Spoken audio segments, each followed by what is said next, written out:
Just out taking a walk right after a summer storm, and was thinking about you guys and wanted to share something from the teachings of Sri Ramakrishna about mind that I've been kind of thinking about and bringing more into my practice, more awareness into my practice.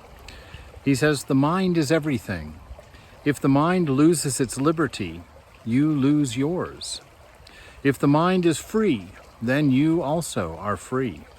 The mind may be dipped in any color, like a white cloth fresh from the wash. Study English, and you must mix English words into your speech in spite of yourself. He was speaking Bengali, so he's talking from that perspective. The pundit who studies Sanskrit must quote verses. If the mind be kept in bad company, it will color one's thoughts and conversation. Placed in the midst of lovers of God, it will meditate upon God and God alone. It changes its nature according to the things amongst which it lives, and it acts. He picks up another over here. He says, many, with a show of humility, say, oh, I am like a low worm groveling in the dust. You know, that fake show of humility.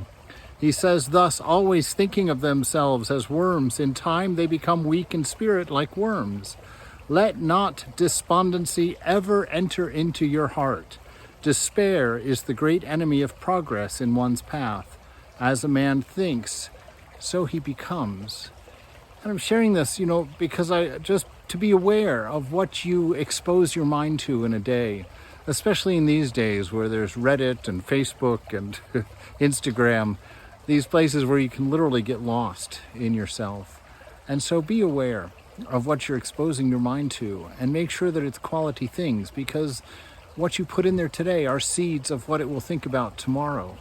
And so this despondency, this depression, which seems to be everywhere these days, I hear so many people talking about it, that it's important to protect ourselves, to think positive thoughts about ourselves, to train our minds to be positive, and not to let ourselves be defined by our mind, by the mind's condition. Understand you are the observer of your mind. You are not your mind. And so when those colorations of past exposures start to put your mind into troublesome states, be quiet, sit down, and remember, it does not have to define you. Begin piling beautiful things into your mind. Begin telling yourself that you will be successful, that you will get up and try again, and that you will be strong, and that you will be free, that you will know love and be able to share love freely in your life. Stay positive, care for yourself, and reach out to the world around you to get yourself help and to help others. Stay connected. Nurture that mind, cherish that mind, treat that mind like a toddler, and bring it up appropriately. And be free.